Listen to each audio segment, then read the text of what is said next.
me tonight. This is part of a series, and I just want to thank you for joining me. I'm going to be reading this book. It is part of the Baron Trump Marvelous Underground Journey. This is chapter 24. I'm going to put it in a playlist for it in order. And I suppose I could put the playlist to the entire uh, thing up until now. If you are interested in this sort of thing, I do this occasionally.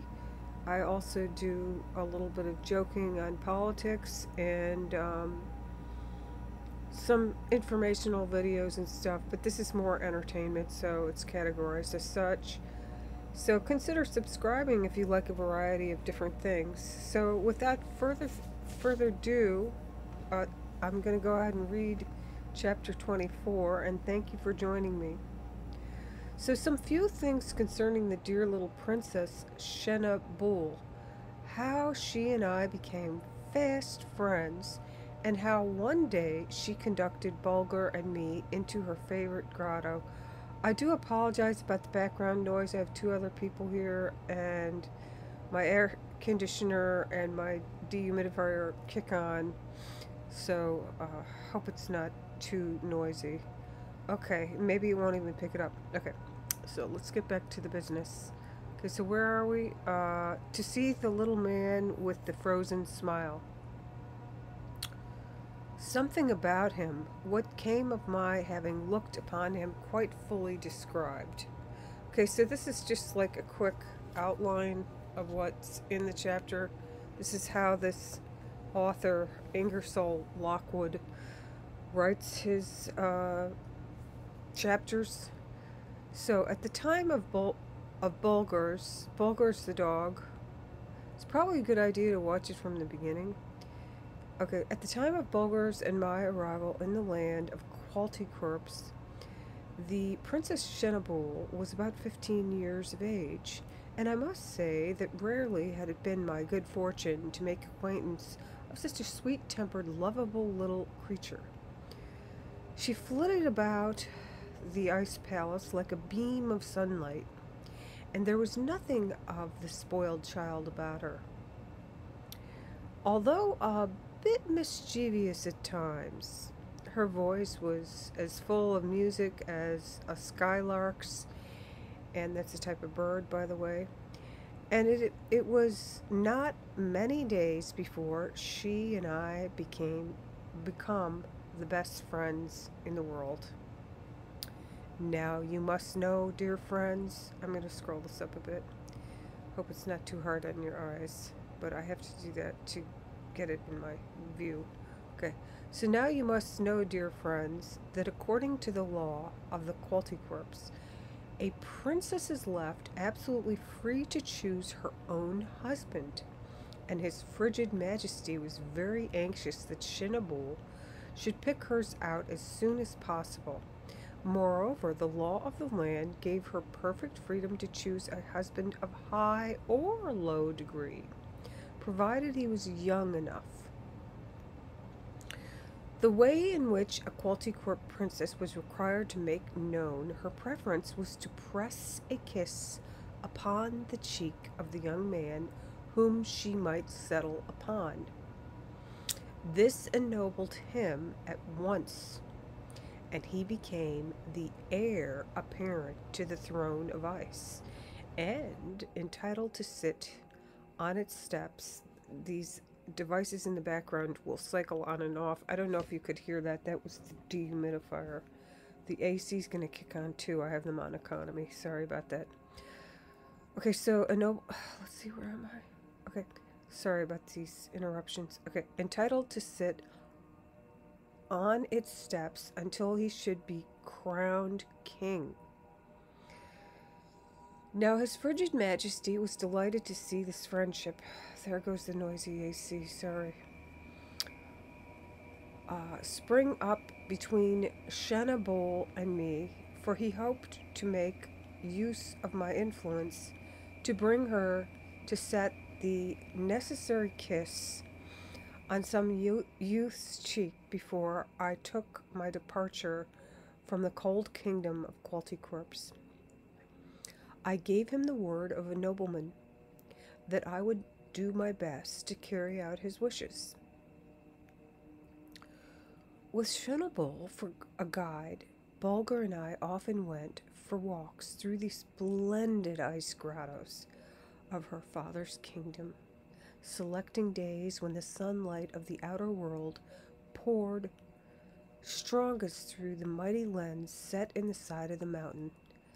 Then these grottos took on a splendor that my poor tongue is powerless to describe. Their crystal mazes glittered as if their walls were set with massive jewels and most wonderfully cut and polished, and as if their ceilings were fretted with gems so peerless that all the gold of the upper world would fall far short of paying for them.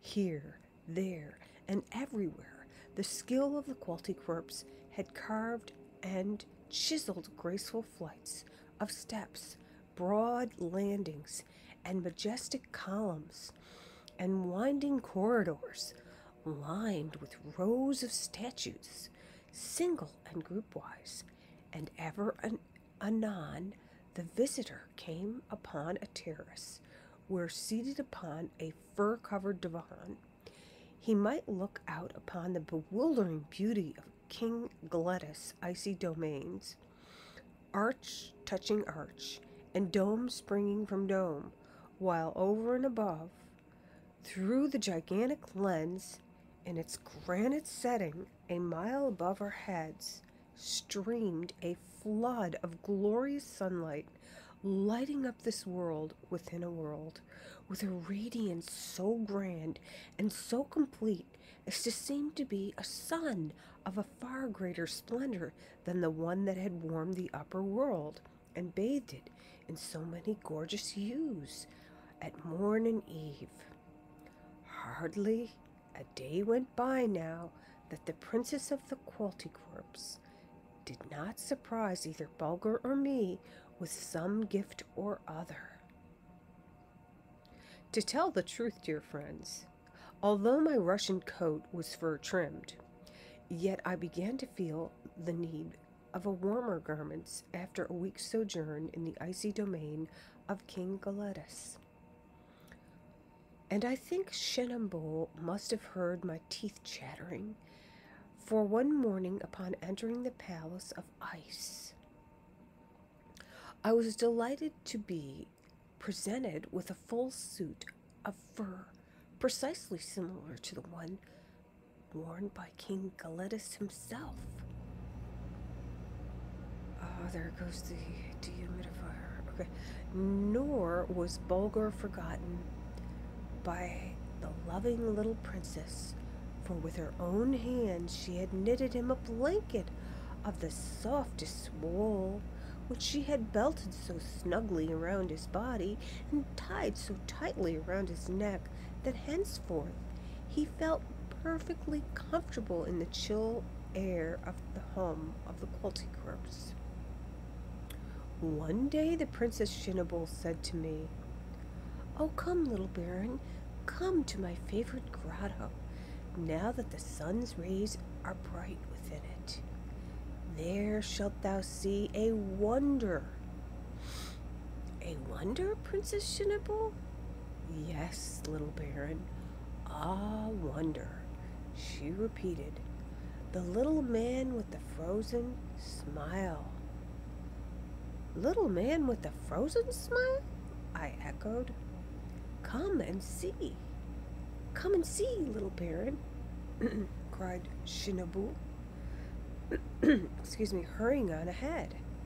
In a few moments we had reached the grotto and bounded into it, with the princess leading the way.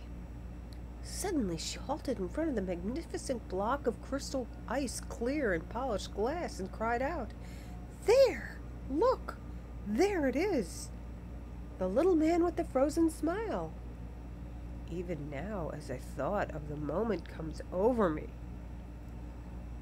I feel something of a thrill of half fear, half joy, as my eyes fell upon a little creature shut in that superb block of ice, himself a part of it, himself its heart, its contents, its mystery. There in its center, in easy posture, with wide open eyes, and with what might be called a smile upon his face, that is a glint of kindliness and affection in its strange eyes, with their overhanging brows, sat a small animal of the chimpanzee race. He had possibly been asleep when the icy flood struck him, dreaming of beautiful trees bending beneath purple fruit, of cloudless skies above and a coral beach below, and death had come to him so.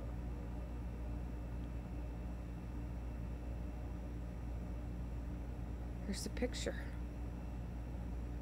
See the picture. So evidently there was an ice age, and the only survivors were the ice people. This is the little man with the frozen smile. Well, it's not a man, is it? Okay, let's see what else they say. Quickly that he had become a brother to this block of ice, while the happy dream was still in his thoughts. It was wonderful. It was more than wonderful. Spellbound by the strange spectacle, I stood there, I know not how long, with my eyes looking into his. At last Shenaboo's voice aroused me. "Ha ha!" she laughed. "Look, little Baron, Bulger's trying to kiss the poor dead brother." In truth, Bulger did have his nose pressed firmly against the block of ice in his effort to scent the strange animal imprisoned in the crystal cell. So near, and yet so far beyond the reach of his keen scent. "Well, little Baron," cried Shenaboo, "did I not speak truly? Have I not shown thee the little man, the frozen smile?" "Indeed thou hast, fair princess," was my reply, "and I cannot tell thee how grateful I am to thee for having done so." Then she plucked me by the sleeve. I pleaded, "Nay, gentle Shenaboo, not yet, not yet. Let me bide a little longer." The little man with the frozen smile seems to beg me not to go. I can almost imagine that I can hear him whisper, "Oh, little Baron, break open the crystal cell of my prison, and take me with thee back to the world of sunshine, back to the land of the orange tree, where the soft warm winds used to rock me to sleep in the cradle of the swaying boughs, while the wise and watchful patriarch of our flock stood guard over us all." Shenandoah's big, round, gray eyes filled with tears at these words. "Would that he were alive, little Baron," she murmured, "and that I could give him some of my happiness to pay him back for all the long years he has been spending in his icy prison." In a few moments, Shenandoah took me by the hand and led me away from the great block of ice with its silent prisoner. My heart was heavy, and both Shenandoah and Bulger did their utmost to divert me, but all to no purpose. Leaving the princess at the portal of the palace, I went to my dwelling, which was ablaze with the soft glow of its alabaster lamps. And there I found a beautiful, new pelt spread over my divan, a new gift from King Galetis. But I could take no pleasure in it. My thoughts were all with the little man with the frozen smile, locked in the icy embrace of that crystal mold, which in its cold irony let him seem to be so free and unfettered, and yet hold him in such a vice-like grip. After a while I dismissed my serving people and laid me down for the night with my dear Boger nestled against my breast. But I could not sleep. All night long, those strange eyes, with their uncanny glint, followed me about, pleading strong but silent for me to come again, for me to soften my heart like a child of the sunshine that I was, to shatter his crystal dungeon and set him loose, to bear him away from the icy domain of the Polticorps, out into the warm air of the upper world. What was I dreaming about? Was he not dead?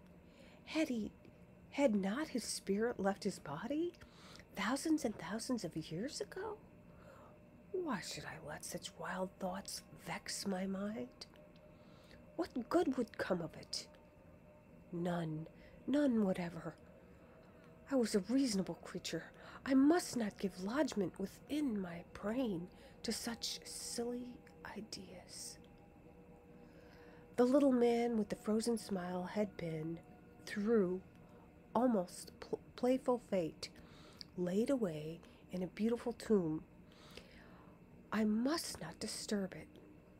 No doubt in his lifetime he had been the pet of a noble manor, brought to the Northland for some sunny clime by Master of Power Argosy. Let him rest in peace. I must not dare to mar the beauty of his crystal tomb, so gloriously transparent. I was even sorry that Journey-ch had led me into her beautiful grotto, and resolved to go thither no more. What poor weak creatures are we, so fertile in good resolutions, and yet so unfruitful of results, planting whole acres with fair promises, but then when the tender shoots pierce the ground, turning our back upon the crop as if it didn't belong to us. Okay, until next time, thank you for listening. Take care. Bye.